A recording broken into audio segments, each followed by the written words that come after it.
Bibles to Romans chapter 12, please. Romans chapter 12. Thank the Lord for this opportunity to be able to be a witness of His word. Not my word, but His word. Thank God. He's worthy. As we turn our Bibles to Romans chapter 12, let's say amen when we get it. Romans chapter 12, we're going to start at verse 1. And verse 1 says, I beseech you therefore, brethren, by the mercies of God, the love of God, that you present your bodies a living sacrifice, holy, separate.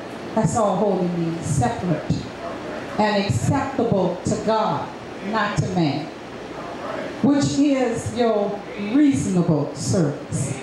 That's what Pastor was just teaching us on, being simple. He says it's your reasonable service.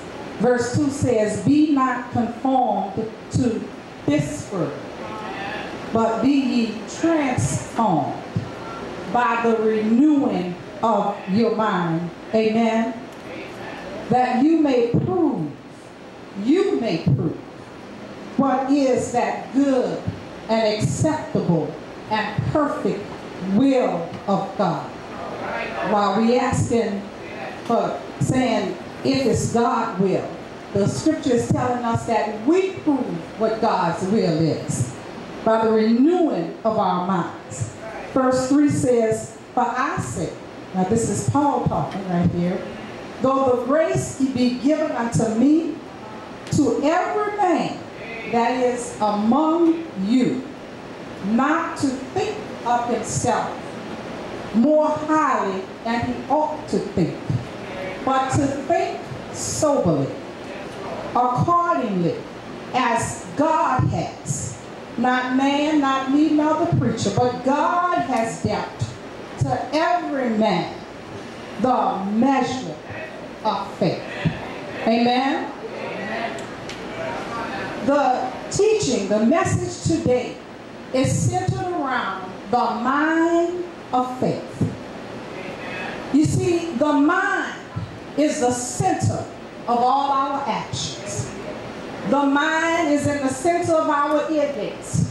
What we hear enters into our mind, and then it comes out as action. So the mind is considered where our thoughts live. It's where we understand things. The mind of faith is simply the way we think. That brings no doubt. It brings no negativity. And it is where our thoughts are always that of God. The mind of faith.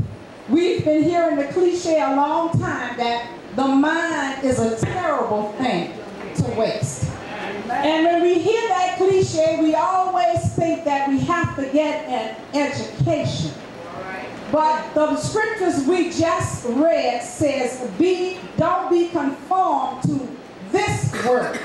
See, as we came up as little children, our parents always taught us that we had to get a good education if we wanted to get a good job.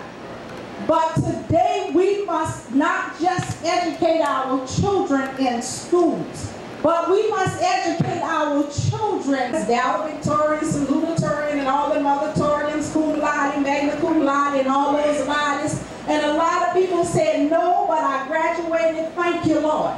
And what that meant was that the same certificate that the person got that graduated magna cum laude, valedictorian, salutatorian, it had the same certificate that the person that graduated, thank you, Lord.